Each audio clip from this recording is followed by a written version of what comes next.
The story of the territory of the French Empire, now known as France, begins with the Celtic peoples who inhabited the region from at least 600 BC.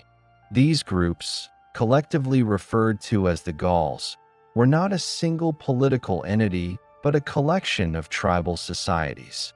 They were spread across vast territories, from the Rhine in the east to the Atlantic Ocean in the west, and from the Mediterranean coast in the south to the Channel coast in the north. The Gauls were organized into numerous tribes, each with its own leaders, customs, and religious practices. Among the most notable were the Aedui, Arverni, Sequani, and the Senans, who would later feature prominently in conflicts with the expanding Roman Republic. Greek traders and settlers first recorded the coastal settlements of the Gauls, most notably the city of Massalia, modern-day Marseille, which was founded around 600 BC by Greek colonists from Phocaea. Massalia became a hub of commerce and culture, linking the Celtic populations of Gaul with the wider Mediterranean world.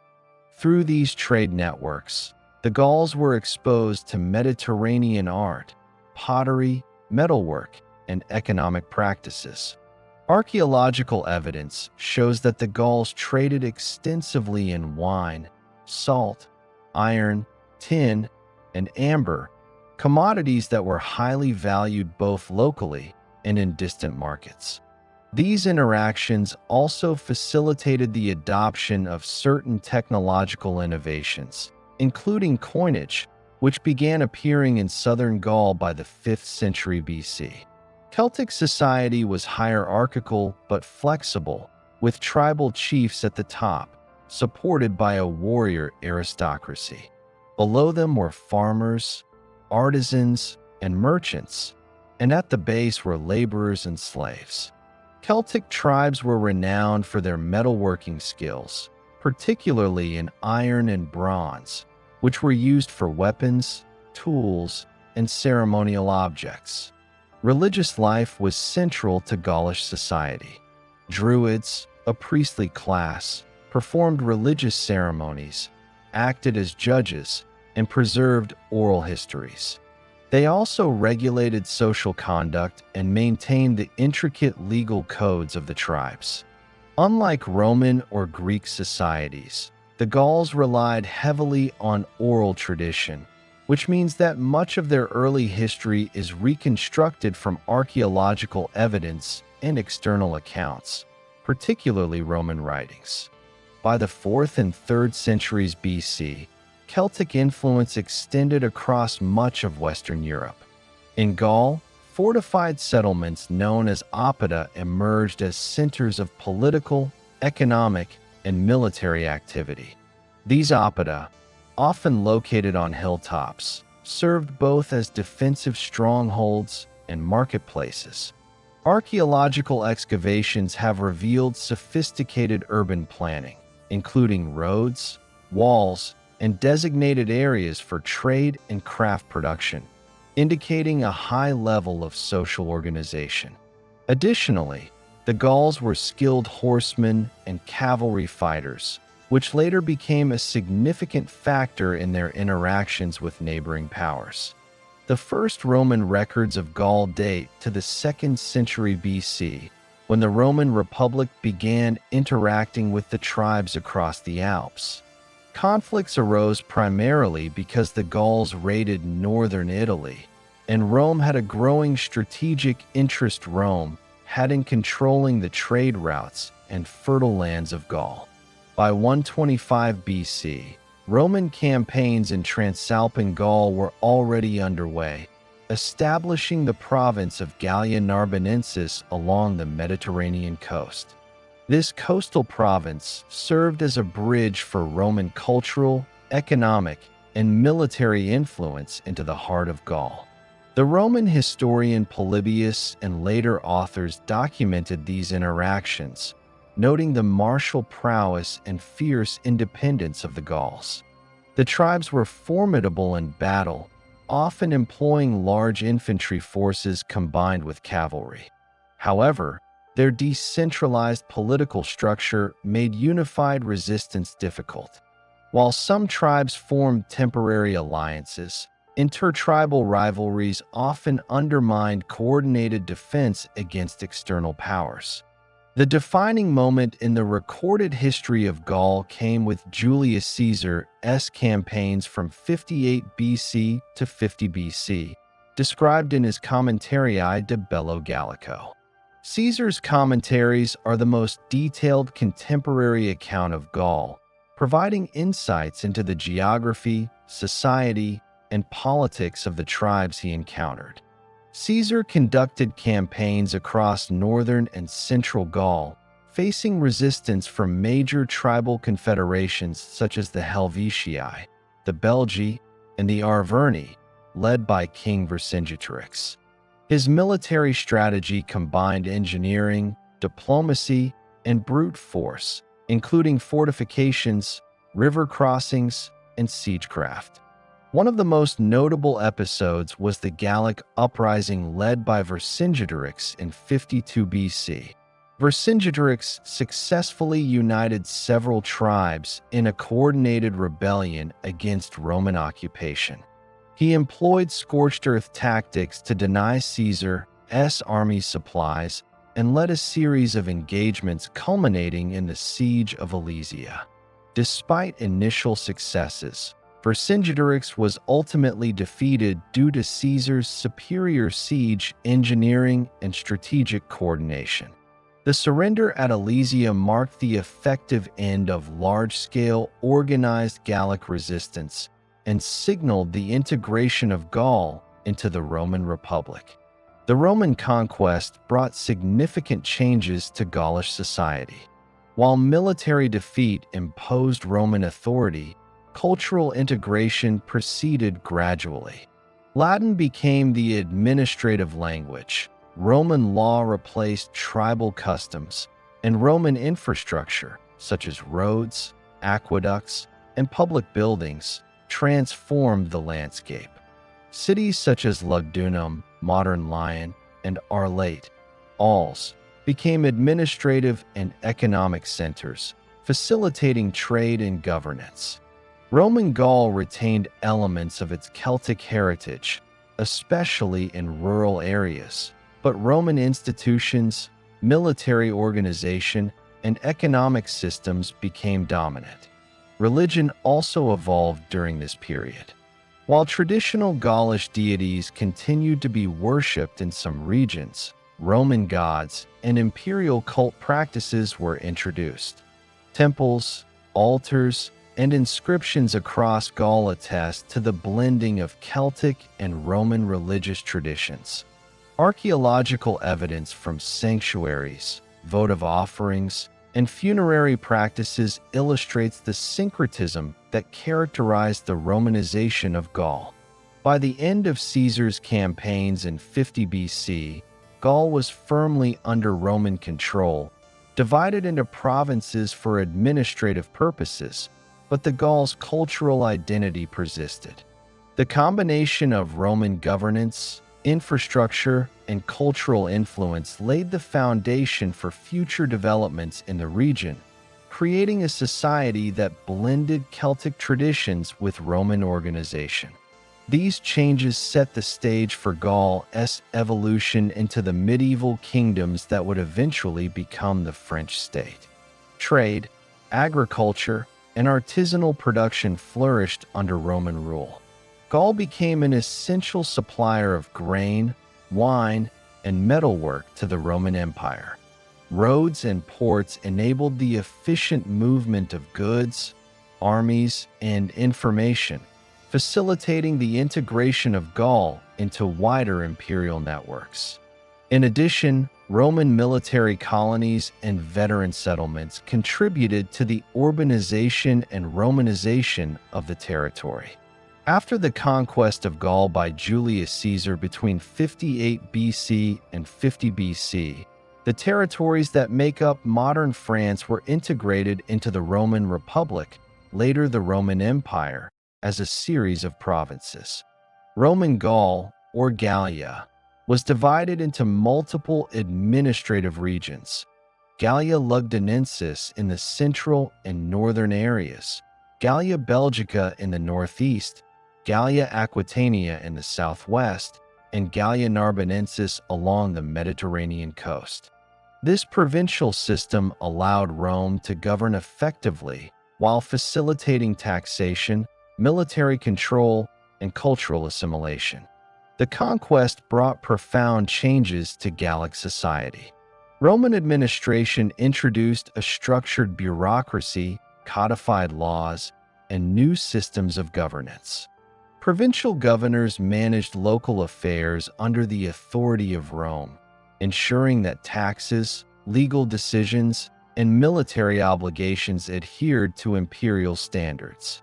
While local elites were often co-opted into the system, the Roman administration enforced discipline and central authority in ways that had been impossible under the tribal confederations of the pre-Roman Gauls. Urbanization was a major aspect of Roman influence. Cities such as Lugdunum, modern Lyon, Arlate, Arles, and Lutetia, Paris, became administrative, commercial, and cultural hubs. Lugdunum, founded in 43 BC, served as the capital of Gallia Lugdunensis and became a major center of Roman administration and trade. The city was strategically located at the confluence of the Rhone and Saône rivers, facilitating commerce and military logistics. Roman urban planning transformed these cities with forums, amphitheaters, baths, temples, and aqueducts. These infrastructures not only improved daily life, but also symbolized Roman authority and culture. Economic development under Roman rule was significant. Gaul became a vital part of the Roman Empire's economy, supplying grain, wine, olive oil, livestock, and metals. Roads such as the Via Agrippa connected the provinces to Rome, enabling the rapid movement of troops, goods, and information. Trade networks extended from the Mediterranean to the North Sea and the Rhine, linking Gaul to both the wider Roman world and neighboring Germanic territories. Agricultural techniques were improved, including the introduction of villa estates, crop rotation, and irrigation methods, which increased productivity and supported urban populations. Romanization was not limited to infrastructure and economy. Latin became the official language of administration, law, and culture, gradually replacing local Celtic dialects in official contexts. Over time, Latin evolved in Gaul into the vernacular that would later develop into Old French. Roman education, legal structures, and cultural practices influenced elite Gallic families, who often adopted Roman lifestyles, dress, and architectural styles. At the same time, traditional Celtic customs persisted in rural areas, resulting in a fusion of Roman and local practices. Military presence was another key factor in shaping Roman Gaul. Legions were stationed throughout the provinces to maintain security, protect borders, and suppress rebellions. The Roman army also facilitated the spread of Roman culture, as soldiers brought with them knowledge, tools, and social norms. Forts, watchtowers, and fortified settlements dotted the landscape, particularly along frontiers such as the Rhine and the Danube. These military installations not only served defense purposes, but also became nuclei for towns and trade. Religion in Roman Gaul evolved during this period. Initially, local Celtic deities continued to be worshipped alongside the introduction of Roman gods. Temples, shrines, and votive offerings attest to a blending of traditions. By the 2nd and 3rd centuries AD, Christianity began spreading, primarily in urban centers. Early Christian communities faced intermittent persecution, especially during imperial crackdowns such as under Decius 249 to 251 AD and Diocletian 284 to 305 AD. However, the faith gradually gained followers, particularly among urban populations, artisans, and slaves, setting the stage for its eventual dominance in Gaul. Cultural and artistic life flourished under Roman influence. Mosaics, frescoes, sculptures, and inscriptions reflect the blending of Roman and local styles. Public entertainment, including amphitheater games, gladiatorial combat, and theater performances, became integral to urban life. Roman Gaul also saw the construction of aqueducts, bridges, and monumental architecture, demonstrating advanced engineering skills. The integration of Gaul into the empire facilitated not only economic growth, but also intellectual and artistic exchanges with Rome and the Mediterranean world. The period also experienced significant social change. The population of Gaul grew due to improved agriculture, urban opportunities, and relative stability under Roman rule. Cities attracted merchants, artisans, and bureaucrats, creating diverse communities. Social hierarchies were formalized, with Roman citizens, local elites, freedmen, and slaves forming distinct strata. This stratification influenced political participation, legal rights, and economic opportunity. During the 3rd and 4th centuries AD, Gaul faced increasing pressure from external groups, including Germanic tribes along the Rhine. The Roman military responded with fortifications and garrisons, yet internal instability and succession crises weakened imperial authority. Despite these challenges, Gaul remained a core region within the Western Roman Empire. Cities like Lugdunum became centers for administration, commerce, and later Christian learning. By the late 4th and early 5th centuries AD, the political situation grew increasingly complex. The empire faced economic strain, population movements, and repeated incursions from groups such as the Vandals, Suebi, and Alans. In 406 AD, a mass crossing of the Rhine by several barbarian tribes marked a turning point, leading to widespread disruption in northern Gaul. Roman authority weakened as local leaders and remaining Romanized elites had to negotiate with incoming groups for survival and security. Christianity's influence became increasingly pronounced during this period. The Edict of Milan in 313 AD, issued by Constantine, granted religious tolerance to Christians across the empire, including Gaul.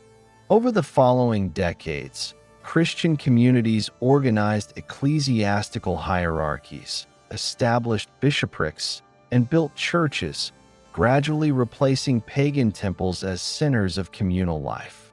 By the end of the 4th century, Christianity was firmly established, influencing legal codes, cultural practices, and governance. Despite these changes, Roman Gaul retained elements of its Celtic heritage. Rural areas continued traditional agricultural practices, local festivals persisted, and family lineages preserved oral histories and regional identities. This cultural continuity ensured that even as Gaul became increasingly Romanized, the foundation of later French identity remained rooted in Celtic traditions. The fall of the Western Roman Empire in 476 AD marked the end of Roman Gaul. However, the centuries of Roman administration, urban development, trade networks, military organization, and cultural influence had left an enduring legacy. The fusion of Roman and Celtic traditions in law, language, architecture, religion, and social organization laid the groundwork for the medieval kingdoms that would emerge in the region. The collapse of the Western Roman Empire in 476 AD marked a turning point in the history of Gaul. For centuries, the region had been under Roman administration, culture, and military control. Roman Gaul had developed cities, trade networks, roads, and a system of governance that integrated Celtic and Roman traditions. However, by the late 5th century, the empire faced repeated invasions, economic strain, internal political instability, and a weakening military. Germanic tribes, previously contained at the empire's borders, began migrating and settling within Roman territories, accelerating the transformation of the region from Roman provinces into emerging medieval kingdoms. Among these tribes, the Franks played a decisive role in shaping the early French state. The Franks were a Germanic people originating from regions along the Lower Rhine and the North Sea. They were divided into several confederations, notably the Salian Franks and the Ripuarian Franks. Over the late 4th and 5th centuries, the Franks began raiding Roman territories, settling in northern Gaul, and gradually gaining influence through both military conquest and strategic alliances with Roman officials. Unlike some other Germanic groups, the Franks established lasting territorial control and laid the foundations for a centralized monarchy. The key figure in this transformation was Clovis I, born around 466 AD. Clovis belonged to the Merovingian dynasty, a line of Frankish kings whose authority combined both tribal leadership and military prowess. By the late 5th century, Clovis had succeeded in unifying most Frankish tribes under his leadership, creating a kingdom that extended across much of northern and central Gaul. This unification was not instantaneous. It involved a series of military campaigns against rival Frankish groups, Roman officials, and other Germanic tribes such as the Alemanni and the Visigoths.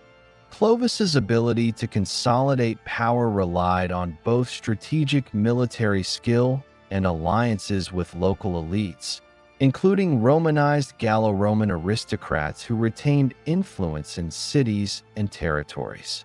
A pivotal moment in Clovis's reign came in 496 AD, when he converted to Christianity.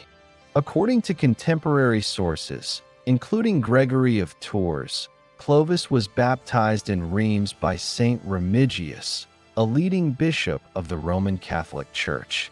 This conversion had profound political and cultural implications. By aligning himself with the Church, Clovis gained the support of Christian populations, legitimized his rule in the eyes of both Romans and Franks, and integrated Roman traditions into Frankish governance. The alliance with the Church would become a defining feature of the French monarchy for centuries, establishing a precedent of cooperation between secular and religious authority. Clovis's military campaigns further solidified Frankish control over Gaul.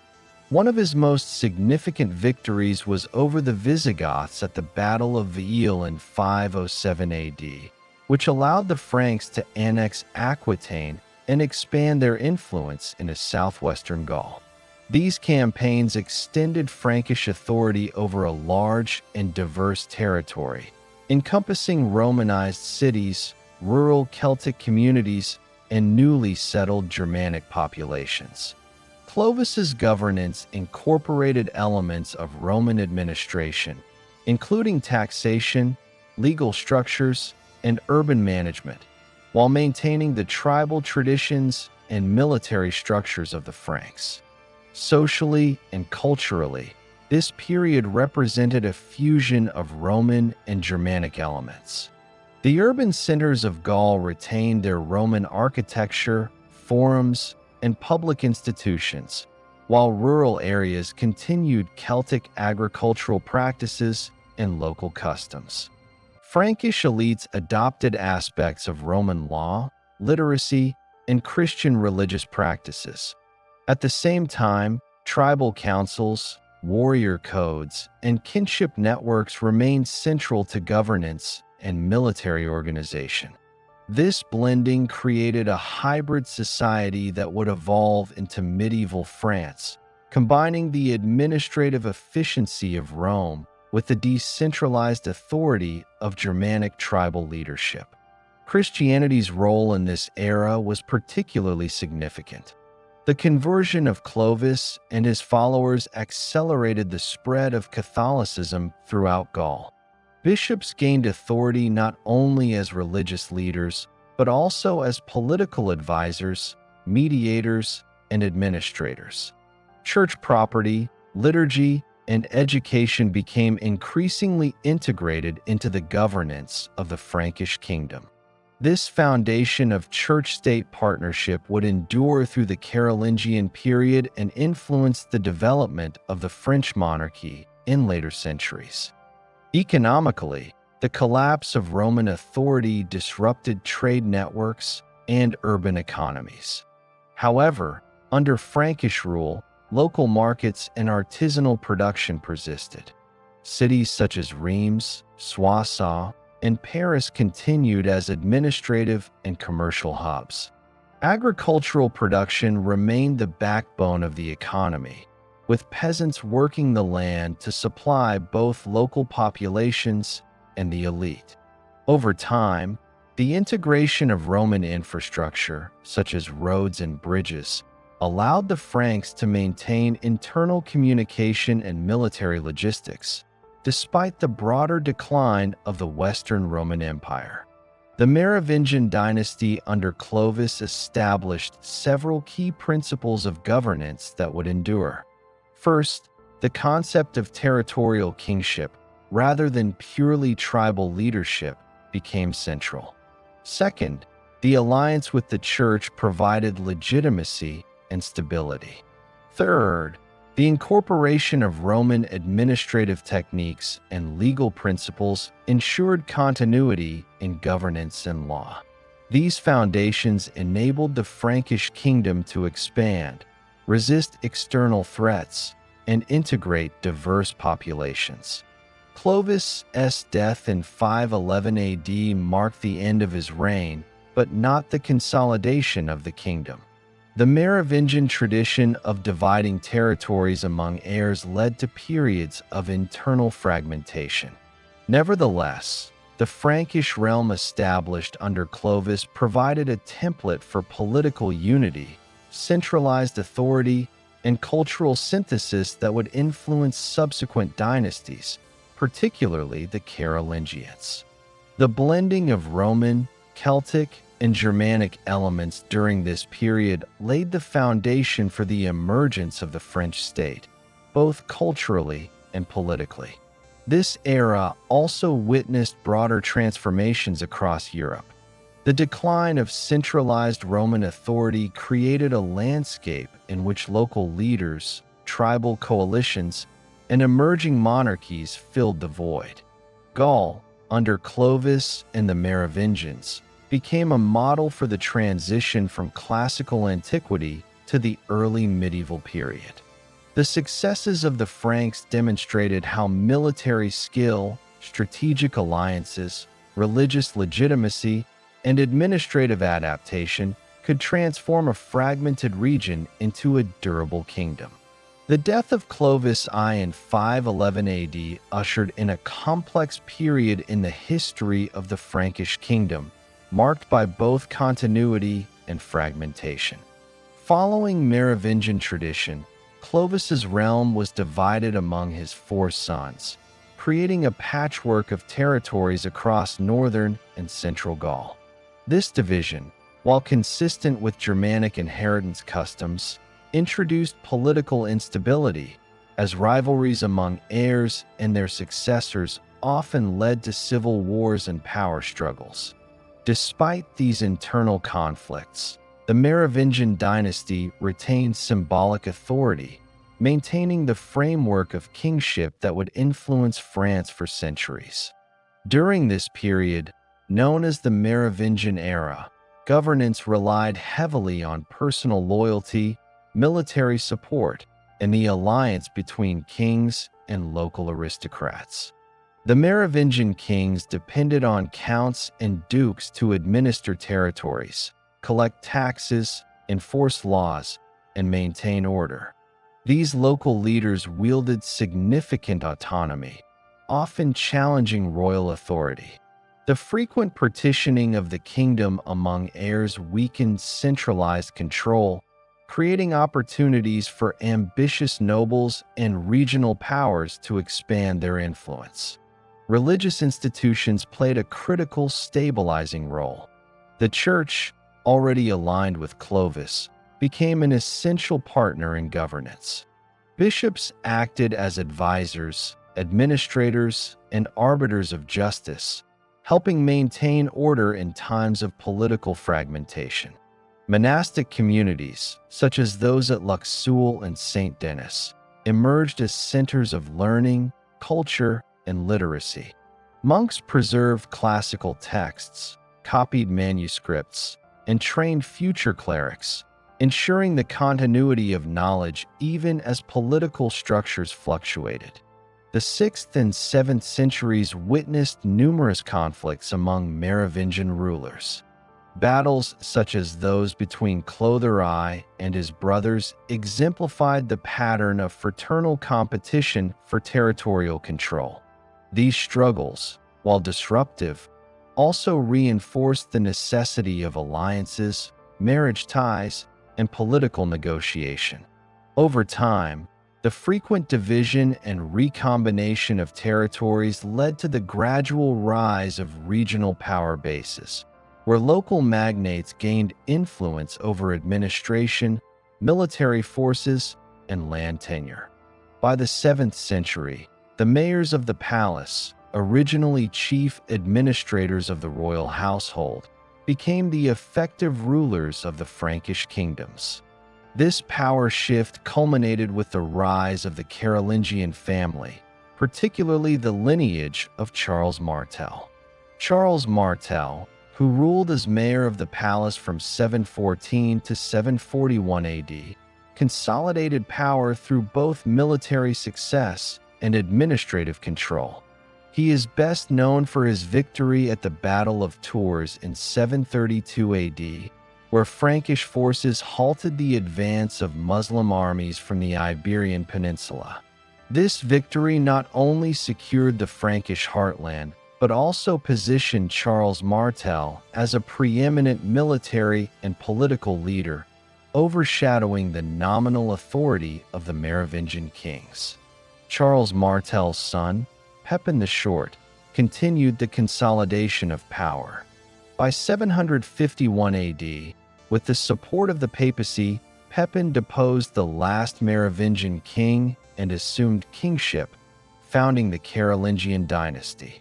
The papal endorsement of Pepin's rule established a precedent of cooperation between the Church and Frankish monarchy, enhancing the legitimacy of rulers while intertwining religious and political authority. Pepin's reign included military campaigns to defend and expand the kingdom, notably against the Lombards in Italy, which further strengthened the alliance with the papacy. The Carolingians inherited a fragmented yet culturally and administratively complex kingdom. Roman legal traditions persisted in urban centers, while tribal customs influenced rural governance. Land tenure, taxation, and military obligations remained decentralized, but the Carolingians introduced reforms to improve efficiency and central control. These included standardized coinage, the issuance of capitularies, royal decrees covering administrative, legal, and ecclesiastical matters, and reforms in local governance that strengthened royal authority over counts and dukes. A pivotal figure in the Carolingian era was Charlemagne, son of Pepin the Short, who ruled from 768 to 814 AD. Charlemagne expanded the Frankish kingdom into an empire, conquering Saxons, Lombards, and other neighboring peoples, and uniting much of Western Europe under his rule. His campaigns extended the influence of the Frankish state, and his reforms in administration, law, education, and religion created a model of governance that would endure for centuries. Charlemagne established the Missi Dominici, royal agents who traveled the provinces to supervise local officials, ensuring compliance with imperial policies. This system improved accountability and reduced abuses of power by regional nobles. Education and culture flourished under Charlemagne. He promoted literacy and learning, founding palace schools and encouraging monasteries and cathedral schools to educate clergy and administrators. The Carolingian Renaissance, as it is now known, preserved classical texts, standardized scripts such as Carolingian minuscule, and fostered intellectual exchange across the empire. Religious uniformity was enforced through ecclesiastical reforms, including standardizing liturgy and supporting missionary activity in newly conquered territories. The Treaty of Verdun in 843 AD marked the formal division of Charlemagne's empire among his grandsons. West Francia, roughly corresponding to modern France, emerged as a distinct political entity. This division laid the foundation for the French state, while also shaping the geopolitical landscape of medieval Europe. West Francia retained Carolingian administrative structures, legal codes, and ecclesiastical organization, yet local nobility increasingly exercised autonomous authority, reflecting the decentralized nature of early medieval governance. During this period, societal and economic life in West Francia remained rooted in agriculture. Rural communities were organized around estates and villages, producing cereals, livestock, and other essential commodities. Trade persisted, although at a reduced scale compared to Roman Gaul, focusing on regional markets and occasional long-distance exchanges. Monasteries served as centers of production, literacy, and administration, influencing both local and broader economic networks. Military organization continued to play a central role in governance. The Carolingian state relied on a combination of professional retainers, levied troops, and noble retinues to enforce authority and defend territories. Castles and fortified settlements became increasingly common, reflecting both internal power struggles and the need for defense against external threats, including Viking, Muslim, and Magyar incursions in the 9th and 10th centuries. Viking raids along rivers such as the Seine and Loire in the 9th century posed serious challenges, leading to the fortification of towns and the establishment of defensive territories, some of which evolved into feudal principalities. Religion remained central to societal cohesion.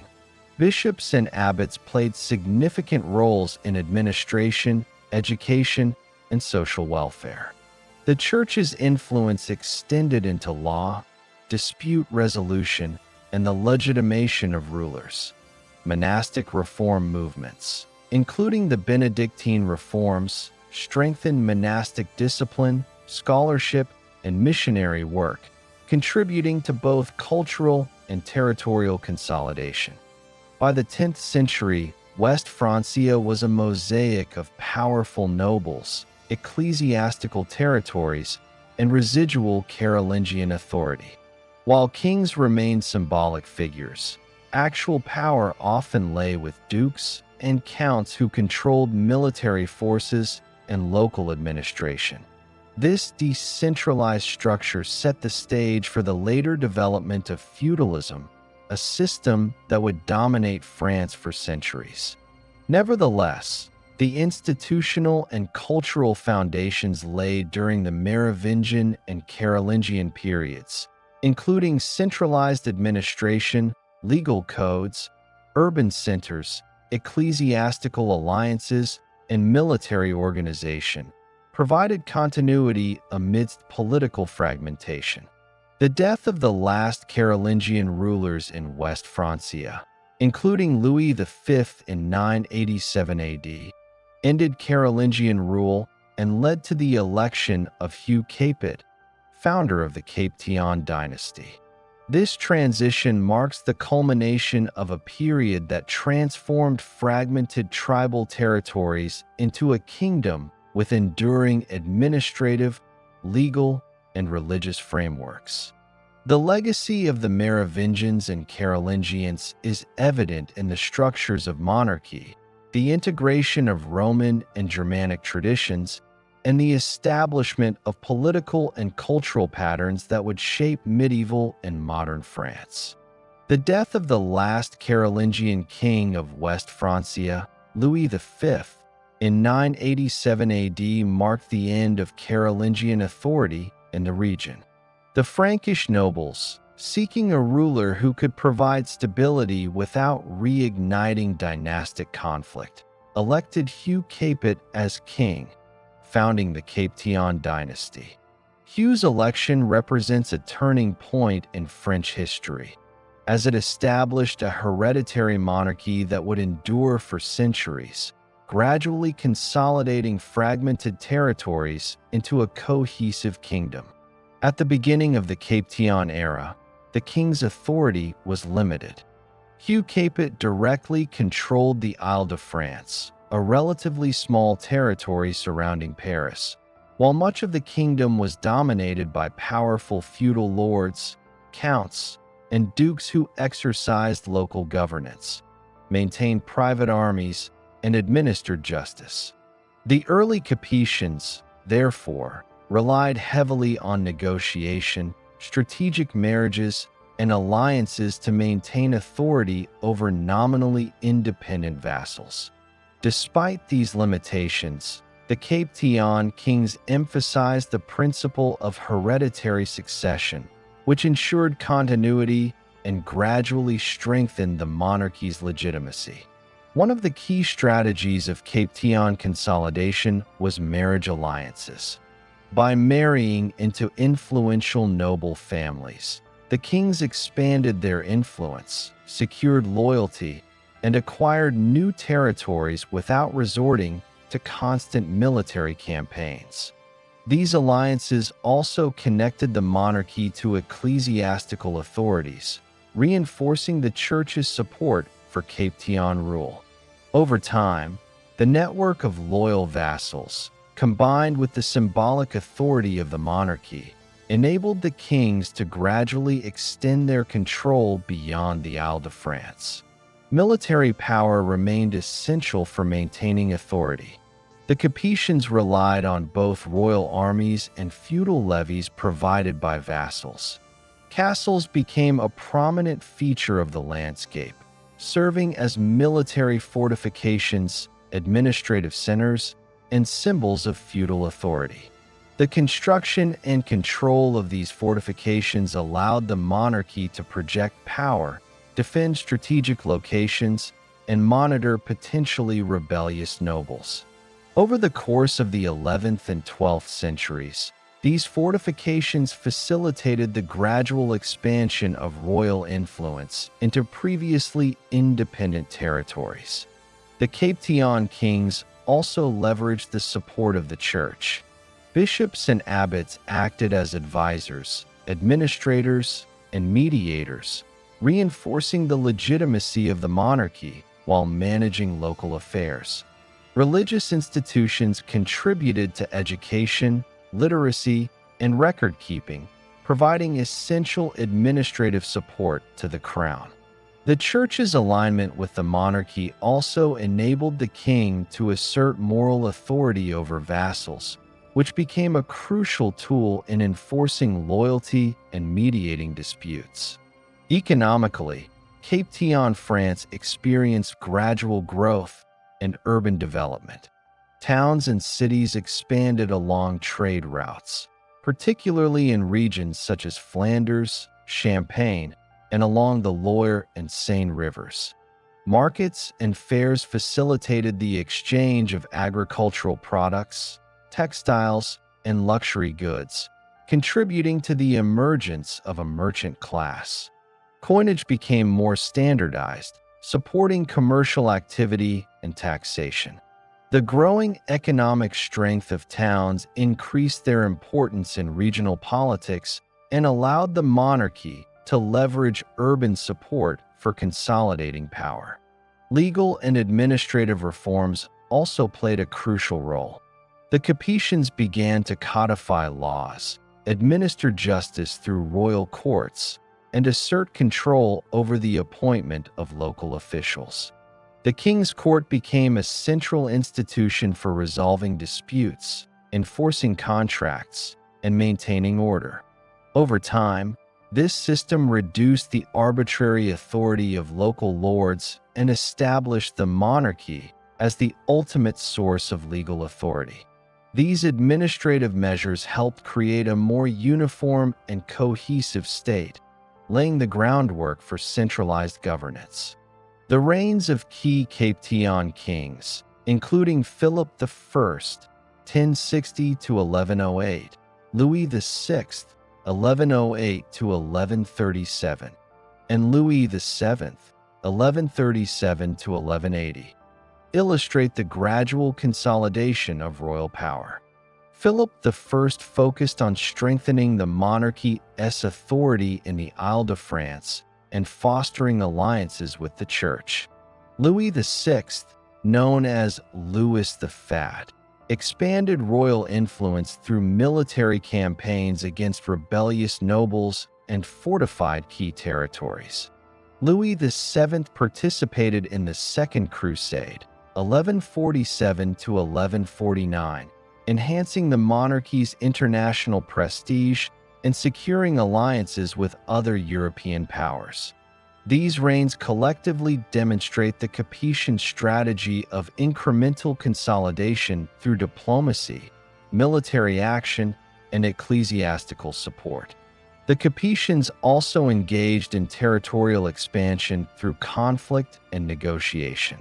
Strategic regions such as Normandy, Anjou, and Aquitaine became focal points of royal interest.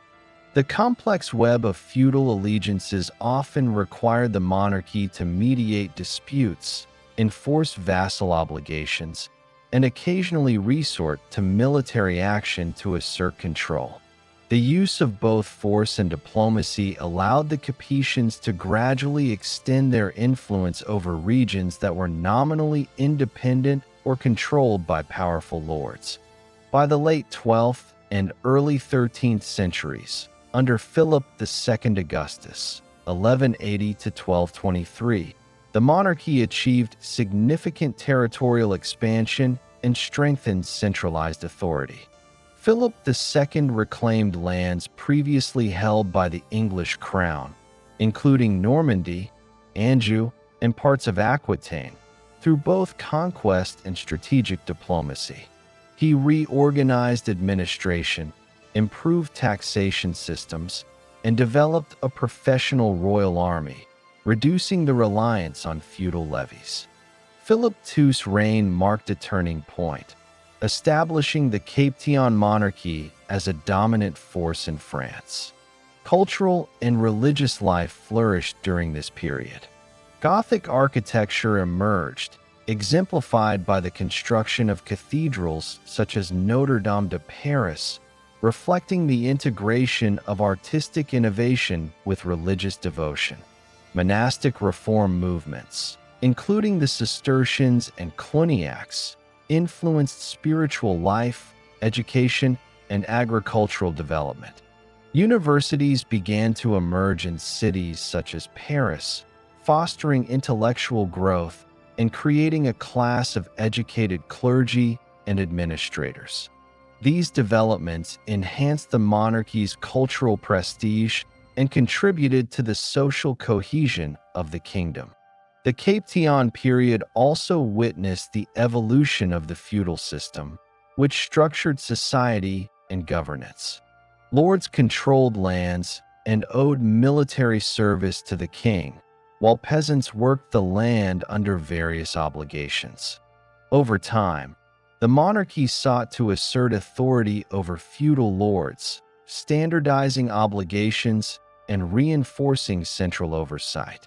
Legal mechanisms, including royal courts and the enforcement of contracts, helped mediate disputes and strengthen the perception of the king as the ultimate arbiter of justice.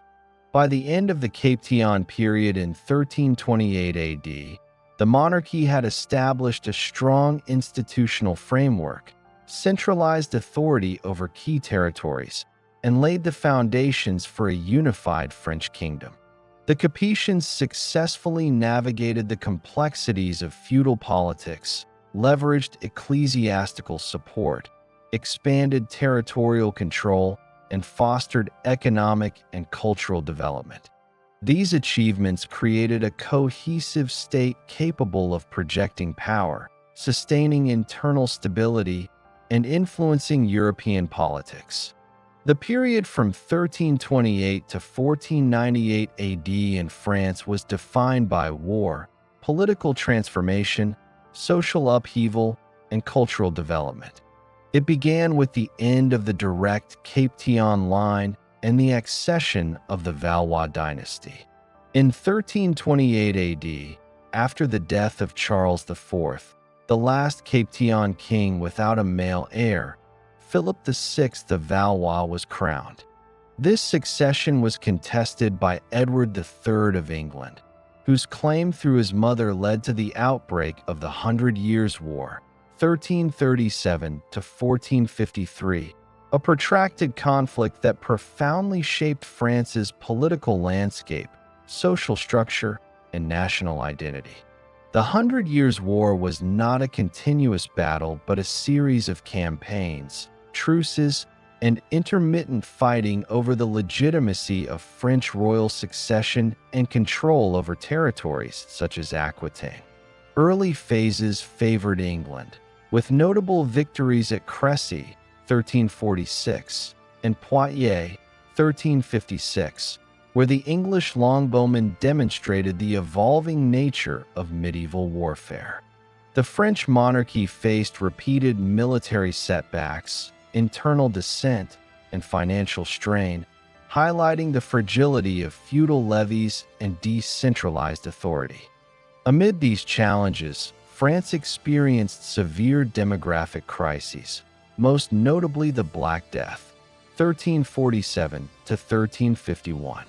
This pandemic decimated populations, killing an estimated 1/3 of the population, which had profound economic, social, and political consequences. Labor shortages disrupted agriculture, while urban centers faced instability and increased tensions between social classes. The scarcity of workers empowered peasants, leading to increased demands for wages and changes in land tenure arrangements, sowing the seeds for later social transformation. The late medieval period also saw the emergence of Joan of Arc, whose leadership during the Siege of Orleans in 1429 revitalized French morale and provided a turning point in the war. Joan, claiming divine guidance, encouraged the Dauphin Charles to assert his legitimacy as Charles VII and reclaim his kingdom. Her involvement led to the coronation of Charles VII at Reims, symbolically reinforcing the monarchy's divine sanction. Joan's capture in 1430 and execution by the English did not halt French momentum, as the monarchy gradually regained territories, culminating in the final expulsion of English forces by 1453. The late medieval period also witnessed the evolution of military and political structures.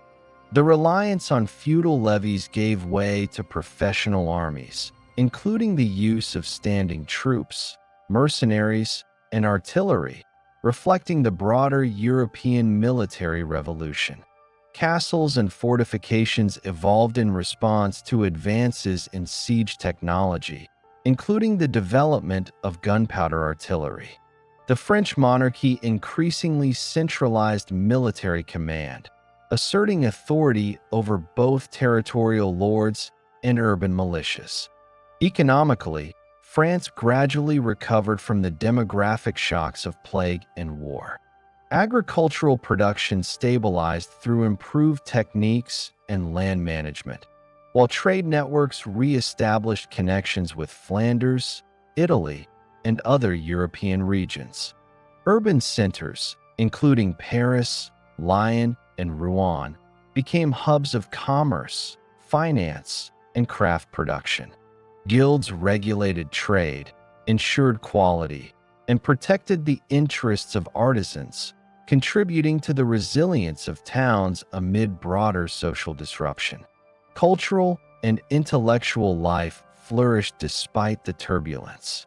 The Gothic style reached its zenith in architecture, with cathedrals such as Amiens and Rouen exemplifying structural innovation and artistic expression. Illuminated manuscripts, panel painting, and decorative arts reflected both religious devotion and secular patronage. Universities and cathedral schools continued to educate clergy and administrators, preserving literacy and facilitating intellectual exchange. The late medieval period also experienced shifts in legal and administrative practices. Royal authority increasingly standardized law and taxation, asserting control over previously autonomous regions. The Parliament of Paris emerged as a central judicial institution, resolving disputes, registering edicts, and enforcing royal decrees. These reforms gradually reduced the arbitrary power of local lords, creating a more uniform legal framework across the kingdom. Socially, the period saw evolving hierarchies and mobility. The nobility remained dominant, controlling land and military resources, yet the growing influence of the bourgeoisie, particularly merchants and urban elites, introduced new dynamics in economic and political life. Peasants, while largely bound to the land, leveraged labor shortages and urban opportunities to negotiate better conditions, signaling early changes in the social structure that would influence the Renaissance and early modern period.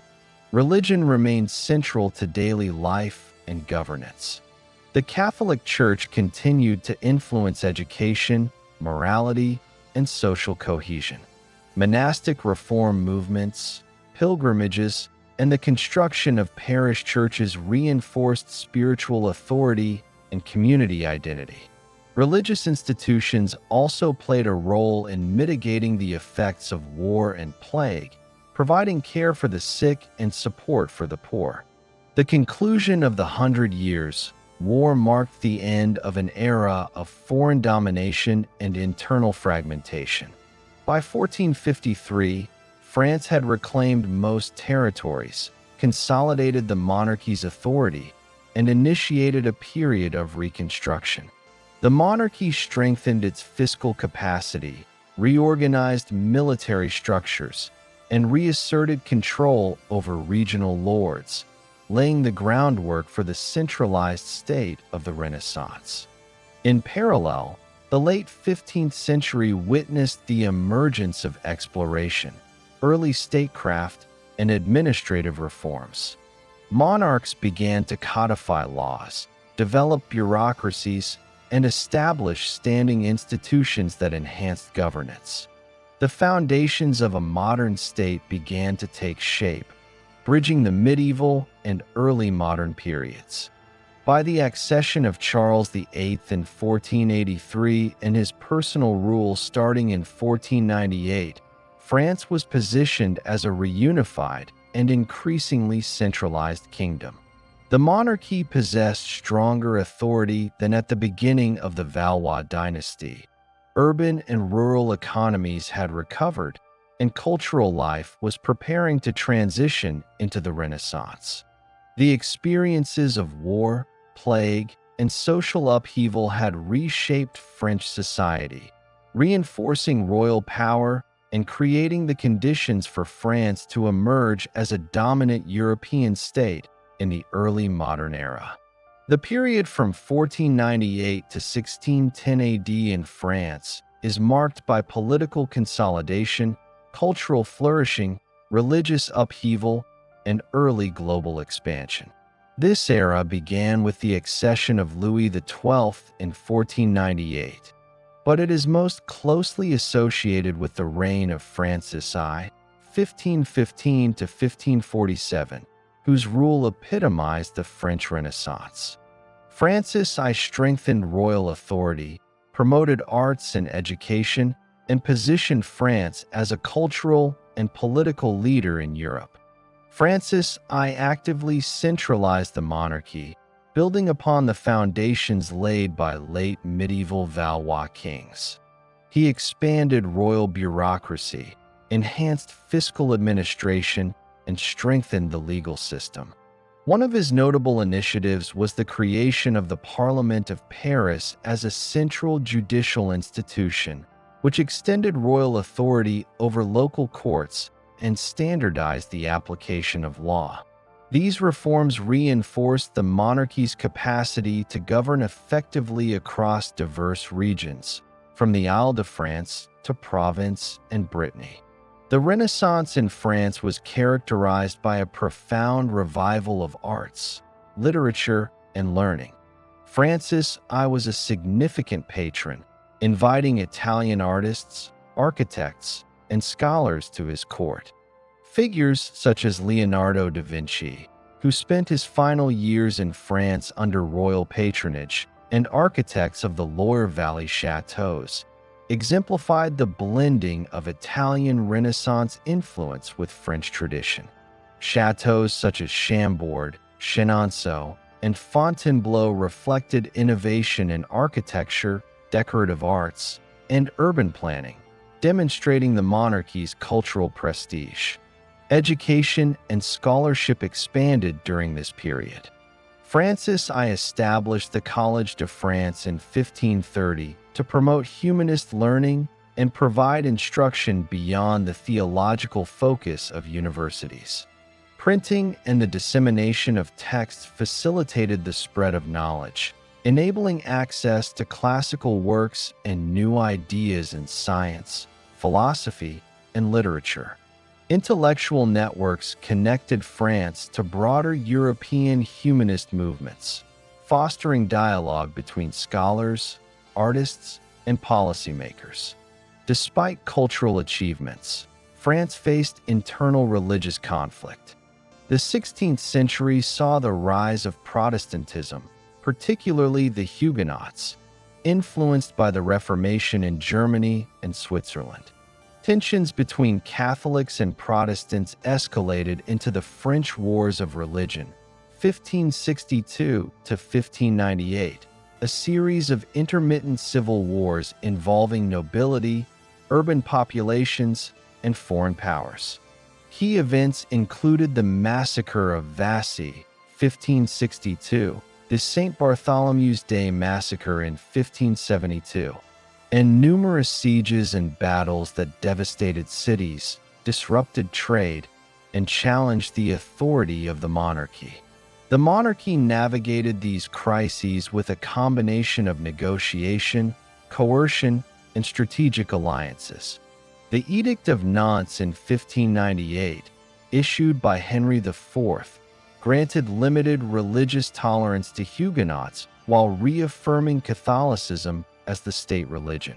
This decree ended large-scale religious warfare and allowed for social and economic recovery, balancing the monarchy's need for internal stability with recognition of France's religious diversity.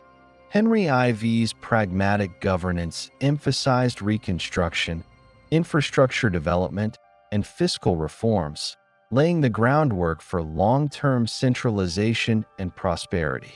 France also embarked on early overseas expansion during this period, marking the beginnings of its global influence. French explorers established colonies and trading posts in North America, including Canada, New France, as well as in the Caribbean and India. Explorers such as Jacques Cartier mapped territories along the St. Lawrence River and initiated trade with indigenous populations. Colonial ventures were motivated by trade, strategic positioning, and the pursuit of natural resources, laying the foundation for France's later empire building in the 17th and 18th centuries. Economically, the Renaissance and early modern periods saw the growth of commerce, urbanization, and artisanal production. Towns such as Lyon and Rouen became centers of trade and finance, linking France to Mediterranean, Atlantic, and Northern European networks. Guilds regulated crafts and trade, ensuring quality and protecting the interests of artisans. The state began to formalize taxation and customs collection, enhancing royal revenue and enabling investment in infrastructure, military campaigns, and cultural patronage. Military innovation was also significant. The introduction of gunpowder, artillery, and professional infantry transformed warfare, challenging traditional feudal levies and fortified castles.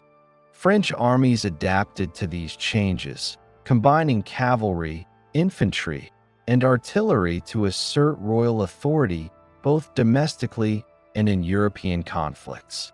France engaged in wars in Italy, notably the Italian Wars, 1494 to 1559, which enhanced the monarchy's prestige, introduced Renaissance culture from Italy, and positioned France as a central power in European diplomacy. Socially, the early modern period reflected shifts in hierarchy, mobility, and urban life. The nobility maintained privileges and military roles, but the rise of merchants, bankers, and professionals created a dynamic middle class. Peasants remained the majority, yet demographic recovery following the Black Death, coupled with agricultural improvements, gradually increased productivity.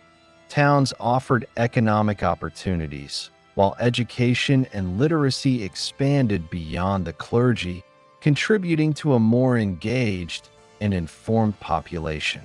The monarchy's cultural and intellectual patronage extended beyond the court to architecture, literature, music, and science. French language and literature gained prominence, with writers such as Rabelais and Montaigne shaping national identity and philosophical discourse. Innovations in cartography, engineering, and natural sciences reflected a broader European intellectual movement, with France actively participating in the scientific, artistic, and literary exchanges that defined the Renaissance. By the end of this period, with the accession of Louis XIII in 1610, France had emerged as a culturally vibrant, politically consolidated, and increasingly centralized state. The monarchy had strengthened its authority, reformed administration, stabilized the economy, and fostered intellectual and artistic achievement. Religious tensions, while mitigated by legal tolerance, continued to influence politics and society, setting the stage for future conflicts and reforms. The period from 1610 to 1789 AD in France was dominated by the consolidation of royal authority under an absolutist monarchy, the expansion of French influence abroad, economic development, and cultural flourishing. The era began with the assassination of Henry IV in 1610 and the accession of his son, Louis XIII, under the regency of Marie de Medici. France faced internal instability, religious tensions, and the challenges of maintaining both domestic and foreign power, setting the stage for the establishment of absolutism as the defining political system. Louis XIII, 1610 to 1643, and his chief minister, Cardinal Richelieu, implemented critical reforms to strengthen centralized authority. Richelieu sought to curb the power of feudal nobility, control rebellious provincial governors, and enforce loyalty to the crown. He systematically reduced the autonomy of Huguenot strongholds while preserving religious tolerance under the Edict of Nantes, ensuring political unity without provoking widespread unrest. By controlling provincial governors, supervising taxation, and overseeing judicial institutions, Richelieu enhanced royal authority and created a more cohesive administrative structure. During this period, France expanded its military capacity, both to assert dominance within Europe and to defend against external threats. The 30 Years' War, 1618 to 1648, a complex conflict involving the Holy Roman Empire, Spain, and other European powers, provided France with an opportunity to expand its influence. Under Richelieu and later Louis XIV, France intervened militarily in Germany and along the Rhine, gradually weakening Habsburg power and asserting French prominence in continental politics. These campaigns demonstrated the growing capability of a centralized state to mobilize professional armies, finance extended warfare, and manage complex logistics. The reign of Louis XIV, 1643 to 1715, known as the Sun King, epitomized absolutism in France. Louis XIV centralized political power at the court of Versailles, away from Paris, creating a system in which the nobility's loyalty and privileges were mediated by proximity to the king. Versailles became both a residence and a symbol of monarchical authority, projecting power through architecture, ceremony, and court protocol. Louis XIV's personal rule emphasized the principle of l'état, c'est moi. The king is the ultimate authority in governance, law, and policy. Administrative reforms under Louis XIV included the appointment of intendants, royal officials who oversaw taxation, law enforcement, and administration in provinces, reducing the influence of local nobility. Centralized control extended to the legal system, military, and economic policy, with ministers such as Jean-Baptiste Colbert implementing mercantilist policies to enhance royal revenue, promote domestic industry, and regulate trade. Colbert's reforms strengthened naval power, developed infrastructure, and created commercial monopolies, laying the foundations for France's overseas empire. The French colonial empire expanded significantly during this period. In North America, colonies in Canada, New France, and the Caribbean, including Saint-Domingue and Martinique, provided resources such as fur, sugar, and timber. In Africa, trading posts along the coast facilitated commerce in gold, ivory, and slaves, connecting France to the broader Atlantic economy. In Asia, French involvement in India, notably in Pondicherry, marked early engagement in the Indian Ocean trade. These overseas ventures extended France's economic and strategic influence, providing raw materials, revenue, and global presence. The 17th and 18th centuries also saw numerous military conflicts in Europe, reflecting the ambitions of the absolutist monarchy. Louis XIV engaged in the Franco-Dutch War, 1672 to 1678, the War of the League of Augsburg, 1688 to 1697, and the War of the Spanish Succession, 1701 to 1714. These wars aimed to expand French territory, influence succession, and assert dominance over rival powers, particularly the Habsburgs. Military reforms included standing armies, standardized training, artillery development, and a professionalized officer corps, reinforcing the monarchy's ability to project power and maintain internal stability. Economic policy focused on maximizing revenue and controlling trade. Mercantilist principles guided state intervention, emphasizing self-sufficiency, regulation of imports and exports, and development of domestic industries such as textiles, shipbuilding, and luxury goods. Colbert and his successors supported commercial infrastructure, including ports, canals, and road networks, enabling the movement of goods and reinforcing state authority over economic activity. Taxes, while necessary for funding military campaigns and administration, often placed burdens on peasants and urban populations, sowing seeds of discontent that would later contribute to revolutionary pressures.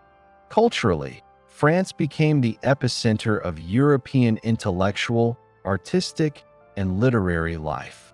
The reign of Louis XIV fostered classical French literature, theater, music, and visual arts.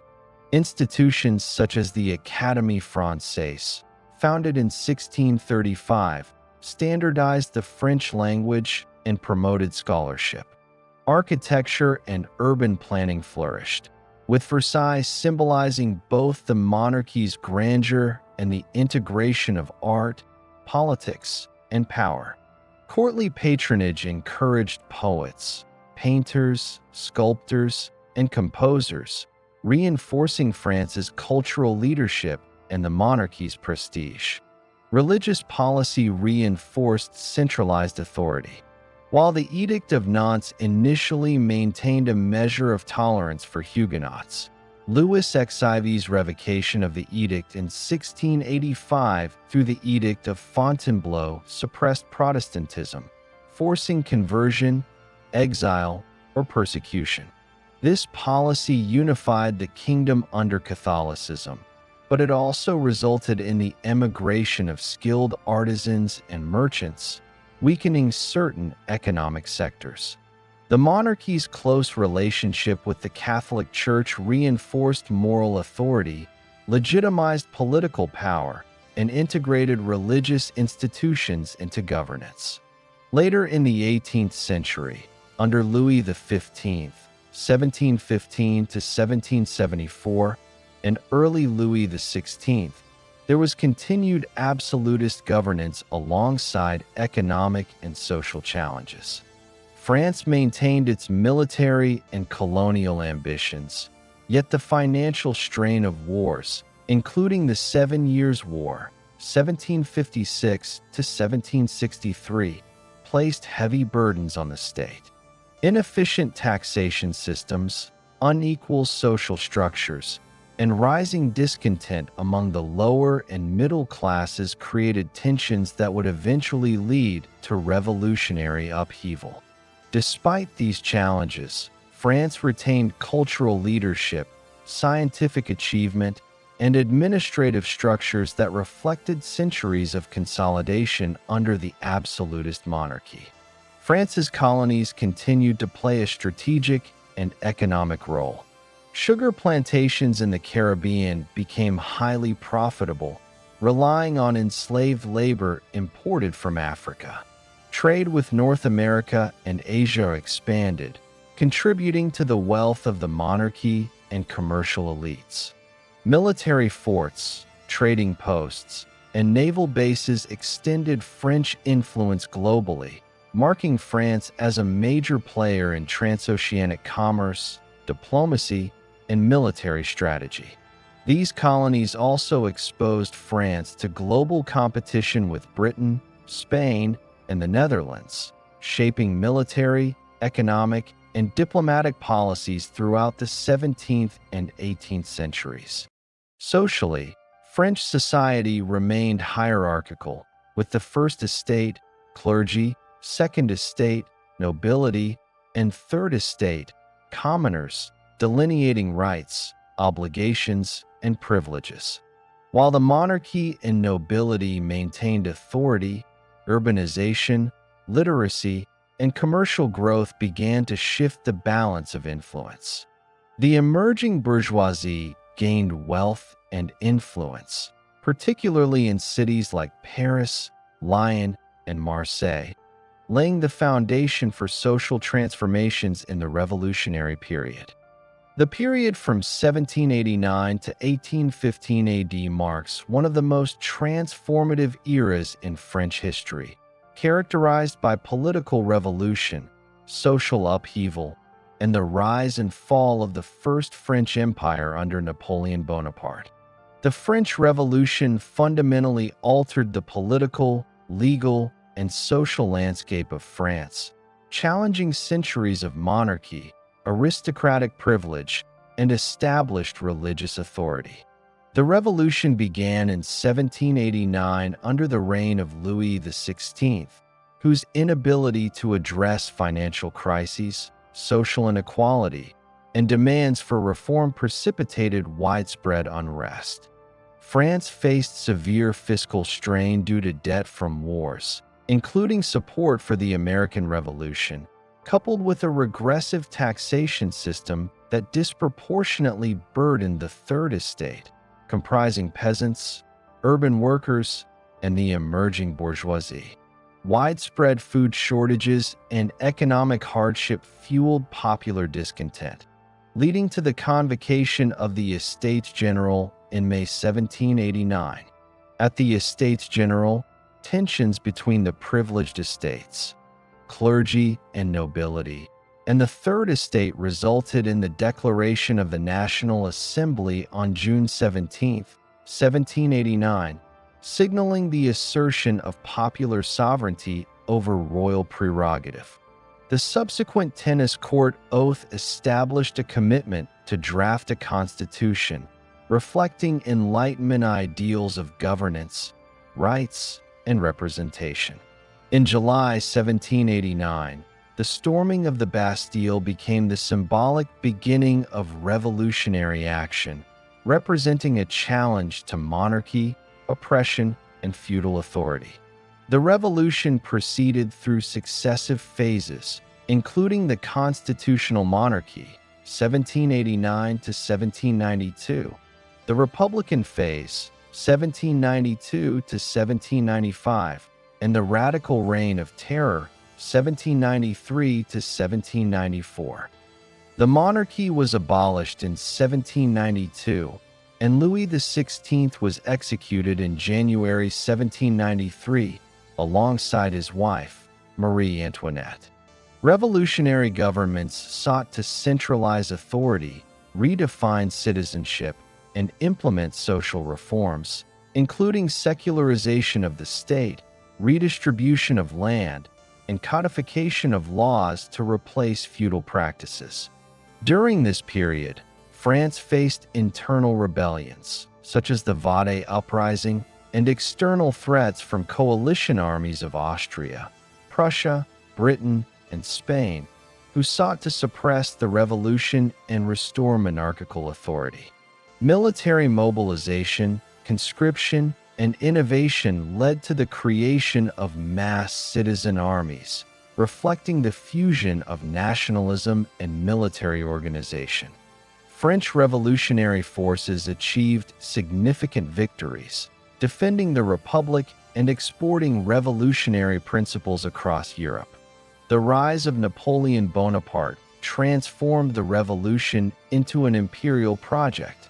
Napoleon, a skilled military leader, gained prominence through campaigns in Italy and Egypt, demonstrating strategic acumen and administrative skill. In 1799, he staged the coup of 18 Brumaire, overthrowing the Directory and establishing the consulate, with himself as first consul, effectively consolidating power while maintaining revolutionary reforms. Napoleon's rise signified the transition from revolutionary republicanism to authoritarian governance under the guise of stability, law, and national unity.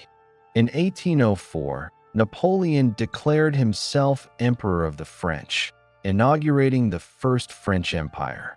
His rule combined centralized authority with systematic reforms, emphasizing efficiency, legal uniformity, and social control. The Napoleonic Code, enacted in 1804, codified civil law, ensuring equality before the law, property rights, and secular governance.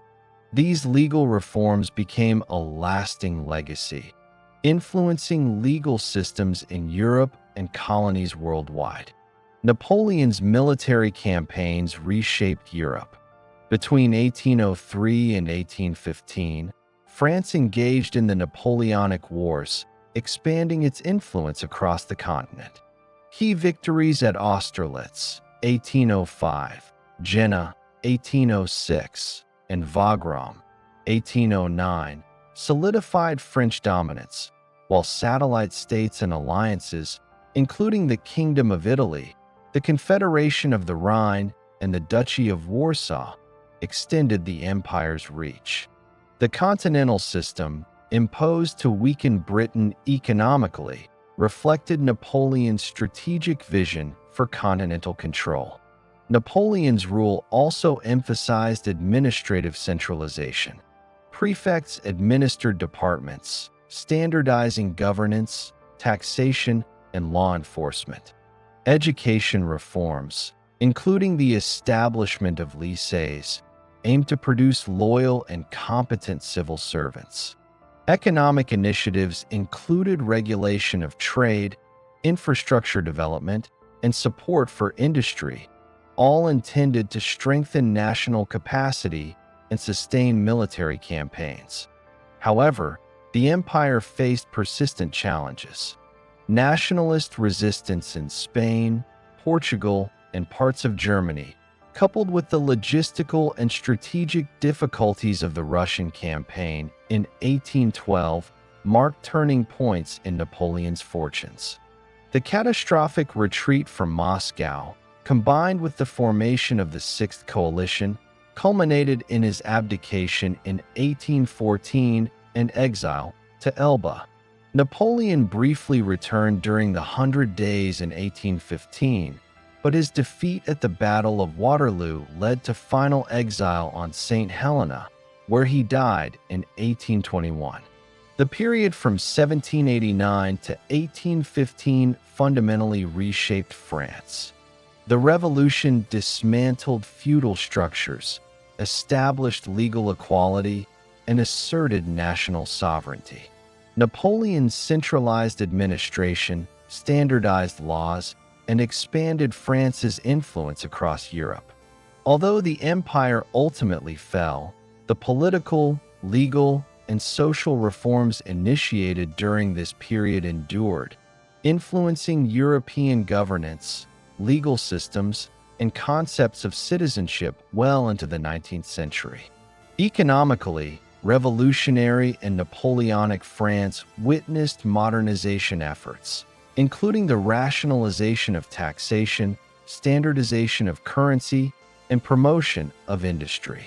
Infrastructure improvements, such as road networks and canals, facilitated trade, the movement of troops, and administrative efficiency. The colonies, particularly in the Caribbean, were disrupted by revolutionary upheavals and slave revolts, including the successful Haitian Revolution, 1791 to 1804, which declared independence from France, profoundly affecting French colonial policy and economics. Culturally, the Revolution and Napoleonic era produced new symbols, art, and civic rituals that reinforced state authority and national identity. Revolutionary iconography, monuments, and public ceremonies fostered collective memory, while Napoleonic patronage commissioned works celebrating military victories, civic virtue, and imperial grandeur. These cultural expressions served both as propaganda and as enduring artifacts of French national consciousness. Socially, the revolution abolished aristocratic privileges, reorganized the church-state relationship, and promoted merit-based advancement. The rise of a centralized state, professional military, and bureaucratic administration created opportunities for social mobility, particularly for the middle class and military officers. However, class tensions, economic inequality, and regional disparities persisted, reflecting ongoing challenges in integrating revolutionary ideals with practical governance. The period from 1815 to 1870 AD encompasses a turbulent chapter in French history, marked by attempts to reconcile monarchy with revolutionary change, the rise of constitutional governance, industrial and infrastructural modernization, and the establishment and eventual fall of the Second French Empire under Napoleon III. The era begins with the Bourbon Restoration, followed by the July Monarchy, and concludes with the Second Empire, reflecting France's struggle to balance tradition, reform, and national ambition. After Napoleon's defeat at Waterloo in 1815, the Congress of Vienna restored the Bourbon monarchy in the person of Louis XVIII, brother of Louis XVI. The restoration aimed to re-establish stability and legitimacy while reconciling revolutionary changes with monarchical rule. Louis XVIII issued the Charter of 1814, a constitutional document that recognized civil liberties, property rights, and a bicameral legislature, while preserving the monarchy. This constitutional monarchy represented a compromise. It maintained royal authority while integrating principles of the Revolution, such as equality before the law and limited parliamentary representation. The Restoration faced challenges from multiple directions. Ultra-royalists sought to restore pre-revolutionary privileges and strengthen the church, while liberals and Bonapartists demanded expanded political rights and recognition of revolutionary gains. Louis XVIII navigated these tensions through moderation, balancing conservative influence with pragmatic reform. His successor, Charles X, 1824 to 1830, attempted more reactionary policies, including restricting press freedoms and favoring aristocratic privileges, culminating in widespread discontent and the July Revolution of 1830. The July Revolution resulted in the abdication of Charles X and the ascent of Louis Philippe, the citizen king, inaugurating the July monarchy. Louis Philippe sought to legitimize his rule by presenting himself as a representative of the bourgeoisie, supporting constitutional governance, and promoting economic development. Political participation remained limited to property-owning men, reflecting the influence of the rising middle class. Economically, the July monarchy encouraged industrialization, trade, and infrastructure projects. Railways expanded, canals and ports were improved, and urban centers modernized, facilitating commerce and regional integration. France's growing industrial base positioned it for greater participation in European economic networks and strengthened its urban bourgeoisie, which became a dominant social and political force. However, social inequalities persisted. The working class faced low wages, long hours, and limited political representation. Periodic uprisings, such as the 1848 Revolution, reflected growing discontent and the influence of socialist, Republican, and democratic movements. The revolution forced Louis Philippe to abdicate and led to the establishment of the Second Republic, reflecting France's ongoing struggle to reconcile monarchy, liberalism, and popular sovereignty. Following the election of Louis Napoleon Bonaparte as president of the Second Republic, a coup d'état in 1851 enabled him to consolidate power. In 1852, he declared himself Napoleon III, Emperor of the French, establishing the Second French Empire. The empire combined centralized authoritarian rule with efforts at modernization, economic development, and international influence. Napoleon III pursued industrial and urban modernization, particularly in Paris under the direction of Baron Haussmann, who implemented extensive renovations, including new boulevards, sanitation systems, and public buildings. These reforms improved living conditions, facilitated trade and mobility, and symbolized the authority and vision of the central state. Economically, the Second Empire encouraged industrialization, infrastructure, banking, and international trade. Railroads expanded across the country, connecting rural areas to urban centers and markets. Investment in canals, ports, and telegraph networks facilitated commerce and administrative coordination. The government actively promoted economic liberalization while maintaining control over strategic industries, creating a mixed model of state and private enterprise that strengthened national capacity. The Second Empire also pursued colonial expansion.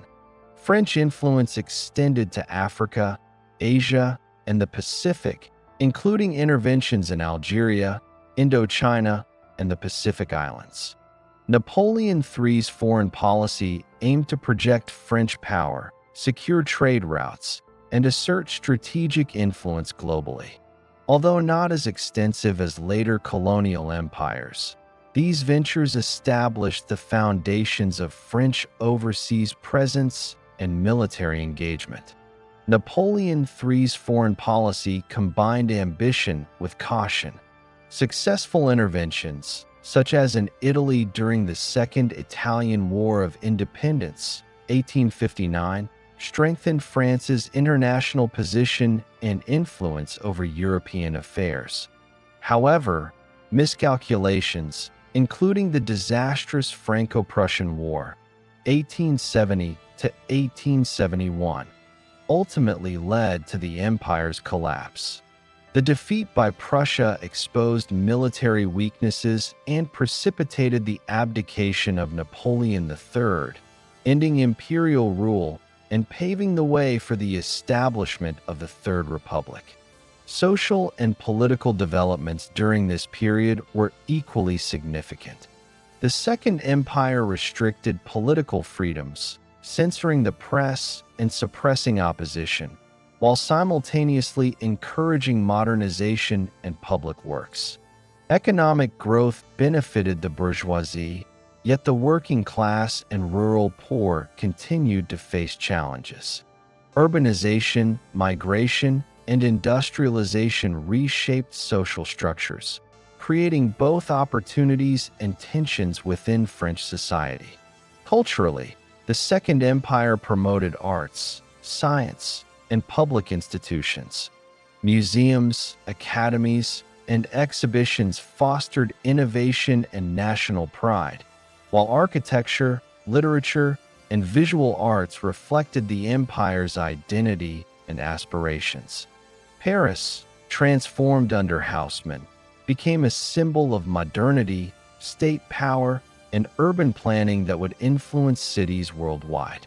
The period spanning the entirety of French history from 600 BC to 1870 AD left a profound and enduring legacy in culture, society, and economy. While the political and military narrative of the French Empire reflects conquest, governance, and statecraft, it is equally important to understand how France shaped the intellectual, artistic, social, and economic spheres both within Europe and globally. This segment examines the cumulative influence of France across these domains, highlighting continuity, transformation, and lasting contributions. French culture developed over centuries from Celtic traditions through Roman occupation, Frankish consolidation, medieval synthesis, Renaissance innovation, and absolutist patronage. From the early Gauls documented by Greek and Roman observers, to the flowering of arts under Francis I, Louis XIV, and Napoleon III, France consistently produced cultural achievements that influenced Europe and the wider world. The French language emerged as a unifying factor across diverse regions. Latin, introduced during Roman Gaul, evolved into Old French and later Middle and Modern French. Royal patronage, codification of grammar, and literary production reinforced the prestige and utility of the language. By the Renaissance, French became a lingua franca for diplomacy, intellectual exchange, and courtly communication across Europe. Institutions such as the Académie Française, 1635, formalized linguistic standards, fostering literary and intellectual cohesion. In literature, France produced seminal works spanning epic poetry, humanist writings, and philosophical treatises. Figures like Rabelais, Montesquieu, Voltaire, Rousseau, and Victor Hugo contributed to literary and intellectual heritage, addressing morality, society, governance, and human rights. Their influence extended beyond borders, shaping Enlightenment thought, political discourse, and educational curricula globally. Visual arts and architecture demonstrate France's ability to synthesize external influences while establishing national identity.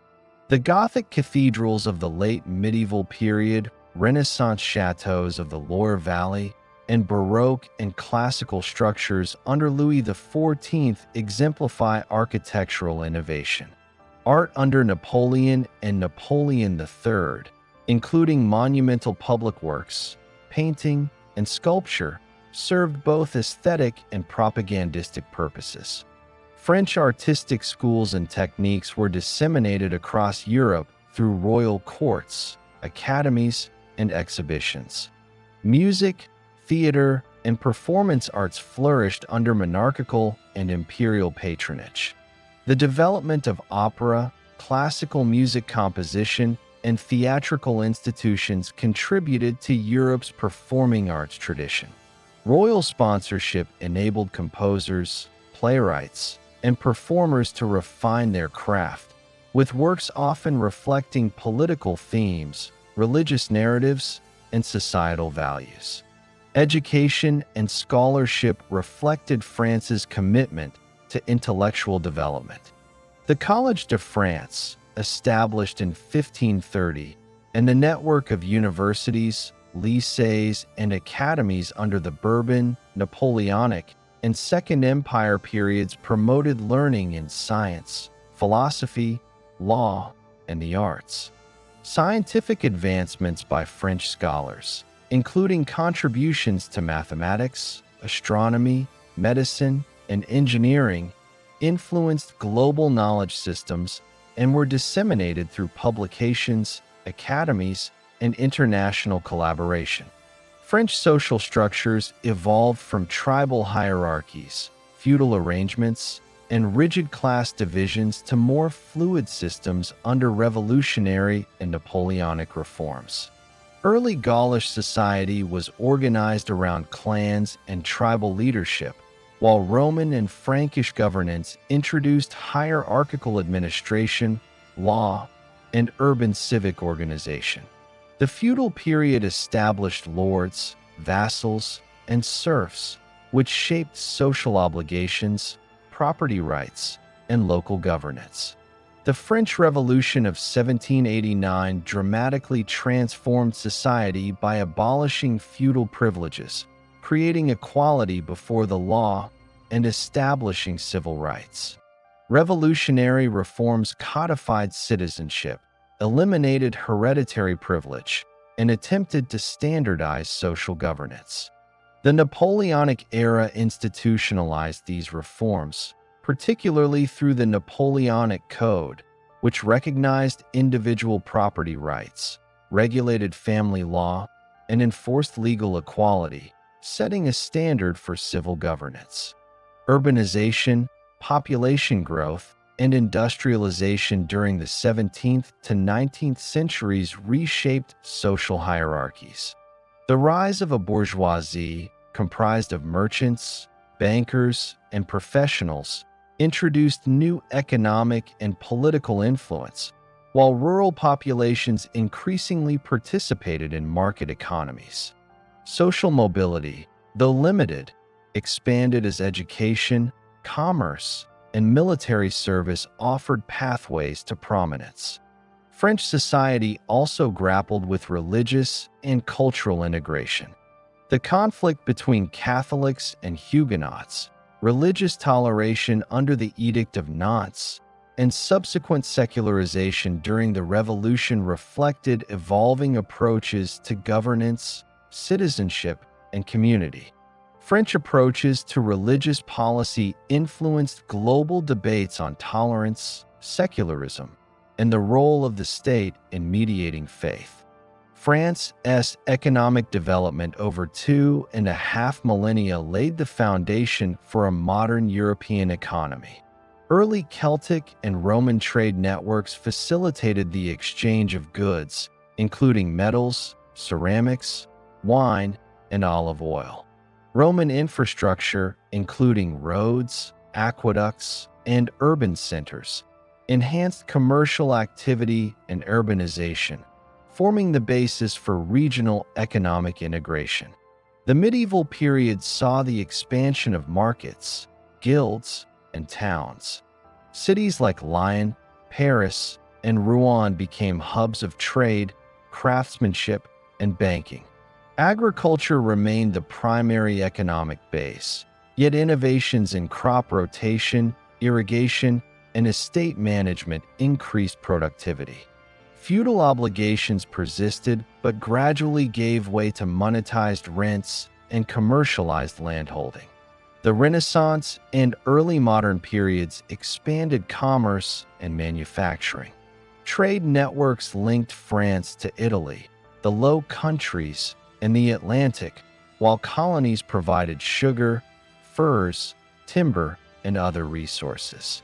Mercantilist policies under Colbert emphasized state-managed economic growth, development of industry, and naval expansion, establishing a model for integrated economic and military strategy. The 18th and 19th centuries accelerated industrialization, infrastructure development, and urbanization. Railways, ports, canals, and roads facilitated domestic and international trade. Banking institutions and financial markets expanded to support commerce, industry, and state finance. France's industrial base, though initially slower to develop than Britain's, grew significantly under Napoleon III, producing textiles, steel, machinery, and luxury goods.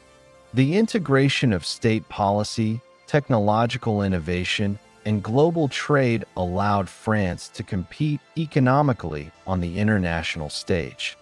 French economic influence extended to colonial ventures, which facilitated the extraction and exchange of resources, the establishment of trade networks, and the introduction of European agricultural, legal, and commercial systems to overseas territories.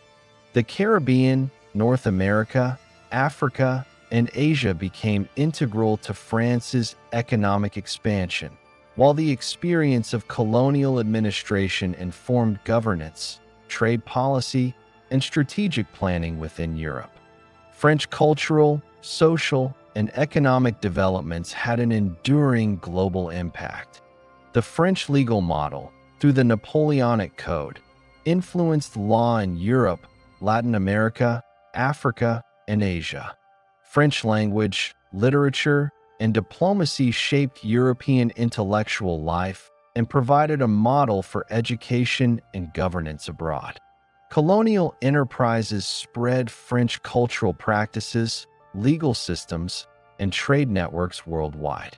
France's legacy in governance also served as a reference for constitutional experimentation. Revolutions, constitutions, and legal reforms in Europe and the Americas often drew inspiration from French models of citizenship, equality, and centralized administration. Even the failures of absolutist or imperial systems informed debates on governance, legitimacy, and modernization in the 19th and 20th centuries.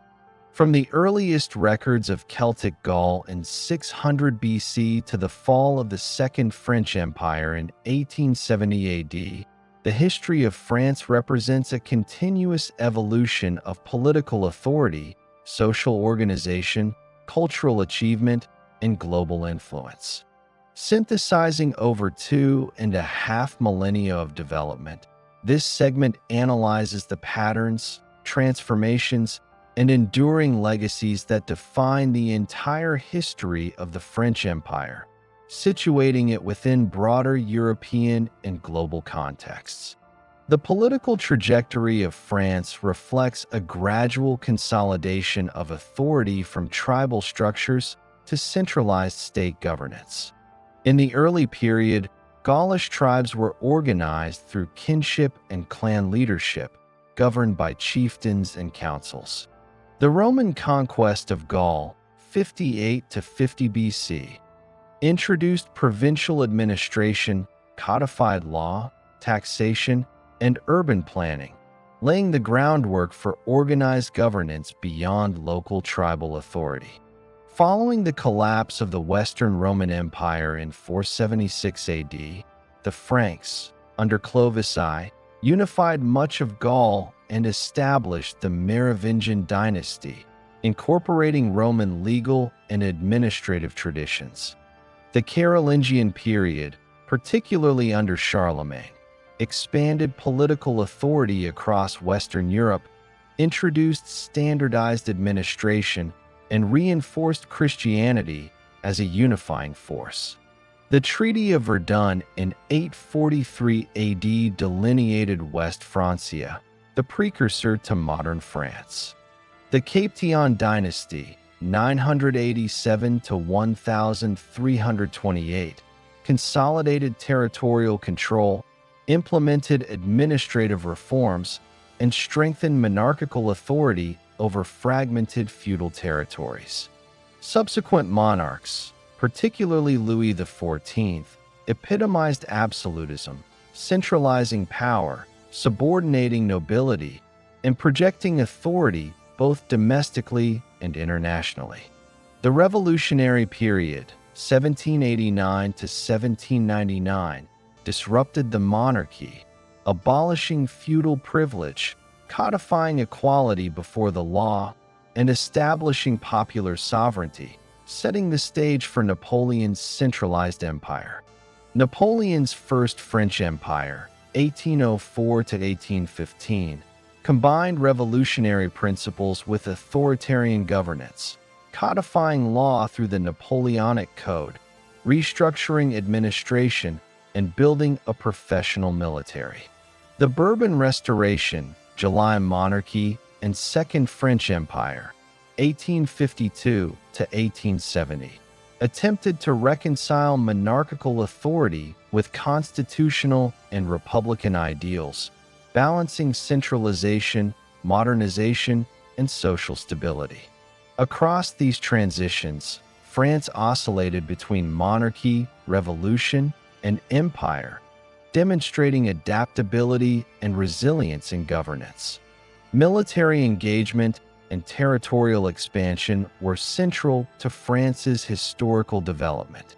From Roman conquest to Frankish consolidation, wars shaped political boundaries, social hierarchies, and administrative practices. The medieval period saw internal conflict, including the Hundred Years' War, 1337 to 1453, which defined national identity and military organization. Renaissance and early modern France pursued territorial expansion in Europe and overseas, establishing colonies in North America, the Caribbean, Africa, and Asia. Napoleonic campaigns, 1803 to 1815, extended French influence across continental Europe, demonstrating the integration of military strategy, centralized administration, and citizen armies. The Second Empire continued its expansion abroad, consolidating colonial holdings and projecting power globally. These military endeavors reinforced state authority, stimulated economic growth, and influenced cultural and political identity, both within France and in its spheres of influence. A hallmark of French history is the development of structured legal and administrative systems. Roman law, Carolingian reforms, and medieval customary law laid the foundation for centralized governance. The Napoleonic Code standardized civil law, establishing principles of equality, property rights, and secular governance, which influenced legal systems in Europe, the Americas, and colonies worldwide. Administrative reforms, including the appointment of intendants under Louis XIV, prefects under Napoleon, and modern bureaucratic structures under Napoleon III, reflect continuity in rationalizing governance, tax collection, judicial oversight, and civil administration.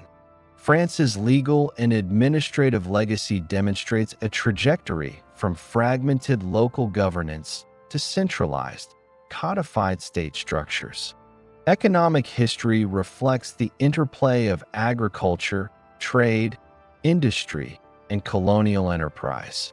Early Celtic and Roman Gaul utilized local resources, trade networks, and urban centers for economic activity. Medieval towns, guilds, and markets facilitated commerce, while Renaissance and early modern France expanded both internal trade and overseas economic reach. The absolutist monarchy, particularly under Colbert, implemented mercantilist policies to promote industry, naval power, and colonial trade. Industrialization accelerated during the 18th and 19th centuries, complemented by infrastructure projects including railways, canals, ports, and urban development. Colonial resources and trade networks provided raw materials, markets, and strategic leverage, contributing to France's position as a leading European economic power. Cultural achievements provide another dimension of France's enduring influence. The evolution of the French language, literature, philosophy, visual arts, music, architecture, and educational institutions created both national cohesion and international prestige. From Gothic cathedrals to Renaissance chateaus, Baroque palaces, and Napoleonic monuments, architecture reflected political authority, artistic innovation, and cultural identity. French literature, philosophy, and science influenced European intellectual life. Enlightenment thinkers, revolutionary writers, and Napoleonic-era scholars contributed ideas on governance, human rights, economics, and social organization. Institutions such as universities, academies, and scientific societies promoted scholarship and knowledge dissemination, while public works, exhibitions, and cultural patronage reinforced civic identity and international influence. Social evolution in France was closely tied to political, economic, and cultural developments. The abolition of feudalism, codification of civil law, expansion of education, and urbanization reshaped society. Class structures evolved, with the rise of a bourgeoisie, professionalized military, and civil service creating opportunities for mobility, merit-based advancement, and social differentiation. Religious policy, from early tolerance under the Edict of Nantes to secularization during the Revolution, reflected attempts to balance social cohesion, moral authority, and state control. Education reforms under Napoleon and Napoleon III produced a literate, skilled population capable of participating in administration, commerce, and industrial enterprise, reinforcing societal modernization. France's overseas empire shaped global history through trade, cultural diffusion, and political interaction. Colonies in the Americas, Africa, Asia, and the Pacific served as sources of resources, wealth, and strategic influence. French language, law, education, and cultural norms spread through colonial governance, while economic systems integrated colonies into global markets. The successes and failures of colonial policy informed international debates on governance, human rights, and economic development. French influence also extended through military, legal, and cultural models, as the Napoleonic Code, centralized administration, and Enlightenment ideals provided templates for governance in Europe, Latin America, and parts of Africa and Asia. Revolutionary principles inspired reform movements, constitutions, and debates on citizenship and rights beyond France's borders.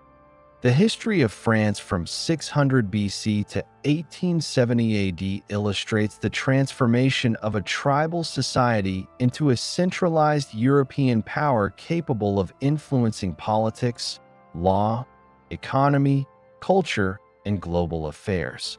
Military conquests, administrative reforms, legal codification, economic modernization, cultural production, and colonial expansion collectively created an enduring legacy.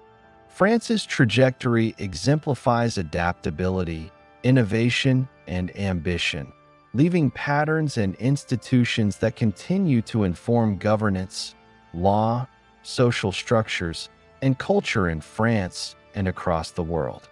By integrating political, military, economic, social, and cultural dimensions, this synthesis provides a comprehensive understanding of the entire history of the French Empire, highlighting the continuity, transformation, and enduring significance of France in European and global history. From the earliest Celtic settlements to the collapse of imperial rule in 1870, the French Empire's influence shaped the modern world, providing lessons on governance, law, society, and international engagement that remain relevant today.